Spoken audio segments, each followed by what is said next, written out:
Assalamualaikum dan salam sejahtera. Saya Rosmawati binti Ayah, matrik nombor 266313 akan membentangkan tentang pengenalan dan ciri-ciri yang perlu ada untuk seorang ejen takaful.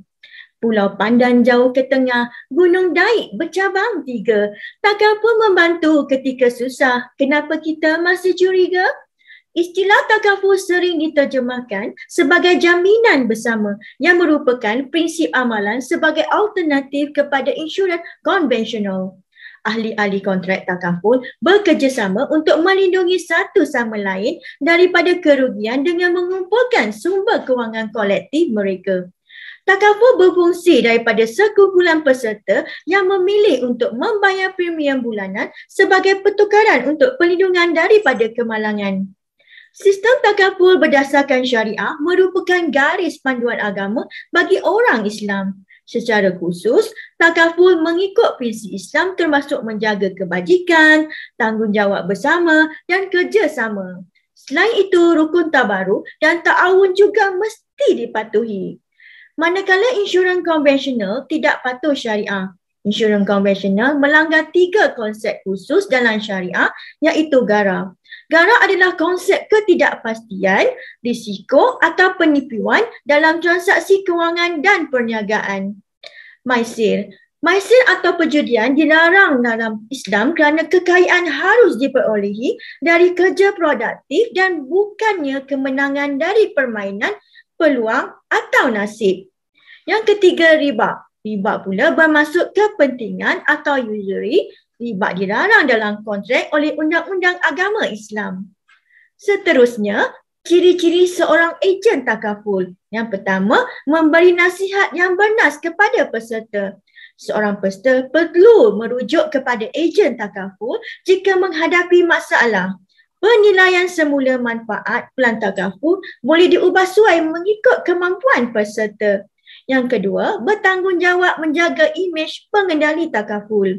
Seorang ejen perlu memastikan mereka tidak mencemarkan nama baik dan reputasi pengendali takaful kerana diberikan amanah untuk melaksanakan tanggungjawab menguruskan pemilihan takaful. Seterusnya ialah kelayakan untuk menjadi seorang ejen takaful.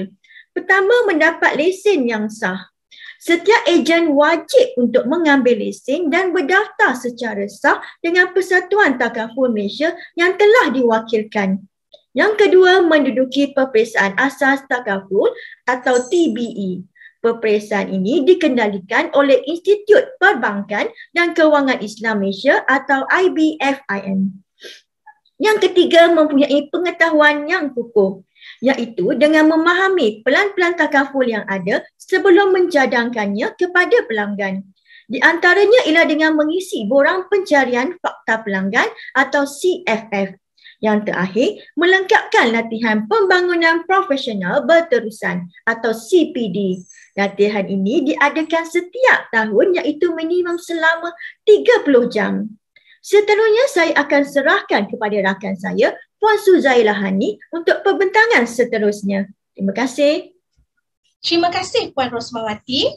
Assalamualaikum. Saya Suzailah Hani binti Zakaria, nombor matriks 266380. Saya akan meneruskan pembentangan seterusnya iaitu cadangan mengubah pemahaman atau persepsi berkaitan takaful. Terdapat 5 cadangan yang kami kenal pasti untuk memberi masyarakat di luar sana berhubung kefahaman berkenaan dengan kerjaya sebagai ejen takaful. Cadangan yang pertama ialah kerjaya sebagai medan dakwah. Masyarakat sering menganggap dakwah merupakan kerja para ustaz maupun ustazah. Walau bagaimanapun, ejen takaful juga boleh memainkan peranan yang sama dengan berkongsi pengetahuan yang ada untuk menyebarkan maklumat berhubung takaful.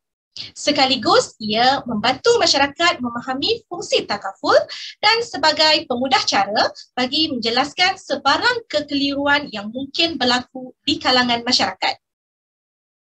Cadangan yang kedua ialah bersikap profesional. Ejen takaful yang berdaftar perlu menjalankan tugas dengan penuh profesional. Ini untuk memastikan setiap pelanggan berada di dalam keadaan selesa dan selamat ketika berurusan dengan ejen takaful. Sikap profesional ini amat dititik beratkan kepada setiap ejen takaful, tidak kira di dalam apa jua situasi. Bagi cadangan ketiga ialah membantu masyarakat yang ditimpa musibah. Sekiranya ada yang berminat mengambil perlindungan dengan seseorang ejen takaful, ia merupakan satu kejayaan ejen takaful dalam tugasnya.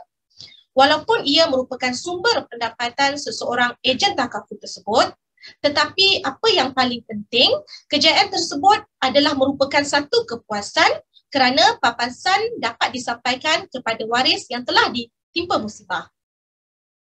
Seterusnya adalah cadangan yang keempat, iaitu kerjaya ejen takaful, satu perniagaan.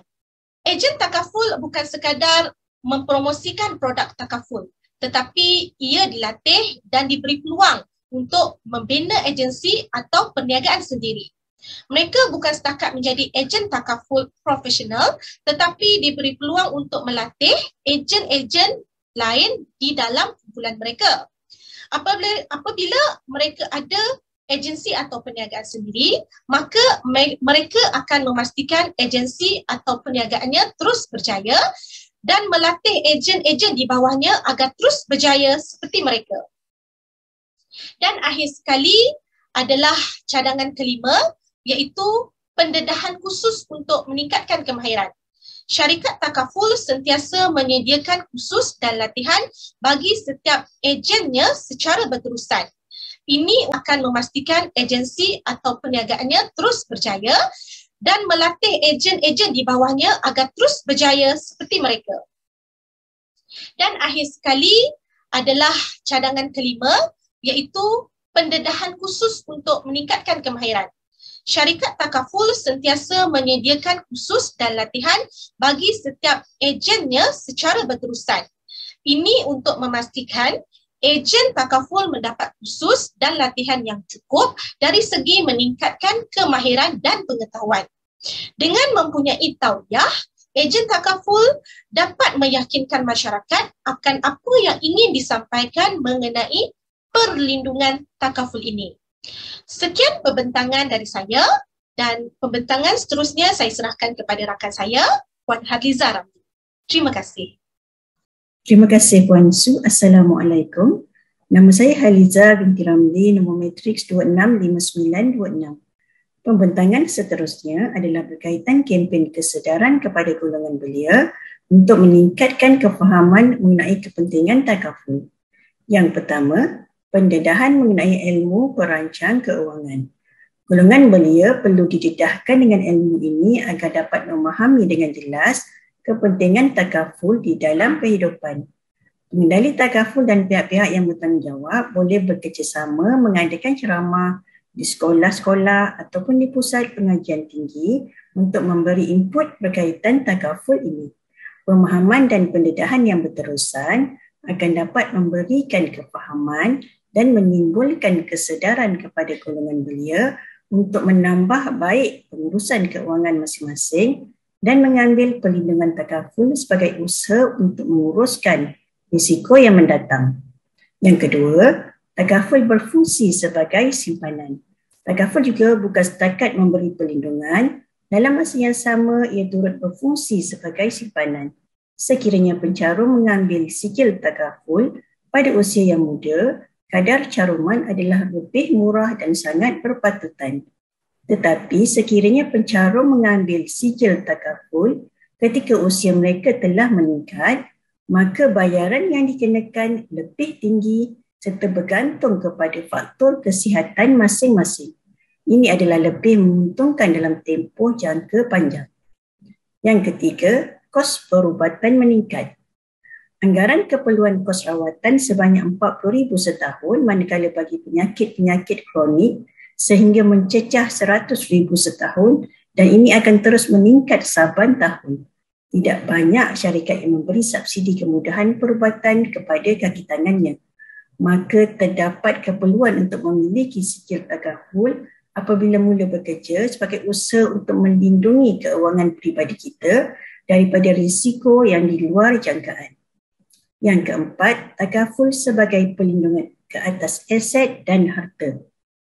Golongan belia yang baru memulakan kehidupan berumah tangga akan membeli beberapa aset dan harta seperti rumah dan kereta.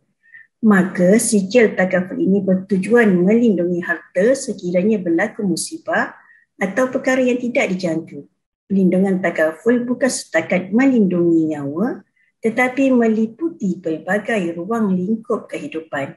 Dengan mengambil sijil takaful ini, secara tidak langsung ianya dapat mengelakkan kita daripada risiko kerugian apabila berlakunya malapetaka. Yang terakhir, belia kurang komitmen. Belia yang muda dan bujang dan mempunyai pendapatan sendiri sudah pasti kurang komitmen berbanding yang telah berkeluarga. Maka pendapatan yang diperolehi perlu diurus dengan sebaiknya. Rata-rata majikan ada menyediakan perlindungan takaful untuk pekerja, tetapi kita tidak harus bergantung sepenuhnya dan menganggap ianya telah mencukupi. Perlindungan takaful yang disediakan oleh majikan hanya ketika kita bekerja dan terhenti apabila kita telah bersara. Ia hanya untuk diri kita sahaja dan tidak meliputi pasangan dan anak-anak. Ketika itu, kemungkinan kita tidak layak untuk mencarum kerana telah mempunyai pelbagai penyakit yang menyebabkan permohonan kita tidak dapat diproses. Dengan lebihan pendapatan yang ada, memiliki sijil takaful merupakan langkah yang amat bijak untuk melindungi diri daripada sebarang musibah dan menyimpan untuk masa depan. Saya serahkan kepada Puan Rosina Ismail untuk membuat kesimpulan. Sekian, terima kasih. Terima kasih Haliza dan juga rakan-rakan yang lain atas pembentangan sebentar tadi. Assalamualaikum, saya Rosina Ismail, nombor matriks 266317. Saya akan membentangkan bahagian kesimpulan sebagai penutup pembentangan dari kumpulan kami. Takaful adalah berasaskan kerjasama bersama yang boleh menyatukan masyarakat, menyuntik keharmonian suasana, mempertimbangkan keperluan masyarakat untuk kejayaan, jangka panjang dan kemampanan pengendali insurans. Untuk meningkatkan kadar penembusan bagi takaful di Malaysia yang masih kekal rendah adalah penting untuk memahamkan orang ramai terutamanya kesusahan umat Islam dalam memilih produk takaful. Di samping itu, perhatian sepatutnya diberikan kepada belia yang masih muda dan bijak tapi tidak mendapatkan maklumat yang mencukupi mengenai perlindungan takaful yang dapat mengurangkan risiko yang tidak dijangka. Pendekatan pemasaran pengendali takaful harus diperbaiki dan ciri produk hendaklah dipermudahkan untuk mencapai kehendak pasaran. Selain faktor-faktor lain, agama adalah faktor yang paling kritikal dalam mempengaruhi keputusan pembelian belia. Pengendali takaful mesti meningkatkan pengetahuan dalam kalangan belia Malaysia tentang faedah produk takaful. Selain pada pemahaman umum dan pengetahuan tentang takaful, tahap pendidikan peserta akan memberi kesan yang besar terhadap keputusan mereka untuk mengambil bahagian ataupun tidak. Pendidikan adalah salah satu cara yang paling berkesan dalam memartabatkan dan menyebarkan masyarakat tentang pengetahuan. Pendidikan seharusnya menjadi langkah pertama untuk membantu belia dalam memahami tujuan dan faedah takaful dan bagaimana ia boleh memberi manfaat pada mereka. Pengendali takaful juga perlu mempromosi manfaat produk takaful secara agresif bersama-sama dengan inisiatif kerajaan dalam menerapkan nilai-nilai Islam yang tinggi di kalangan pengguna Islam, terutamanya kepada generasi Y. Ejen pemasaran mesti dapat menjelaskan ciri-ciri produk supaya ia dapat difahami dengan jelas oleh pelanggan agar pelanggan dapat merasakan bahawa mereka telah diperlakukan dengan adil. Sekian pembentangan dari saya dan kumpulan kami. Terima kasih.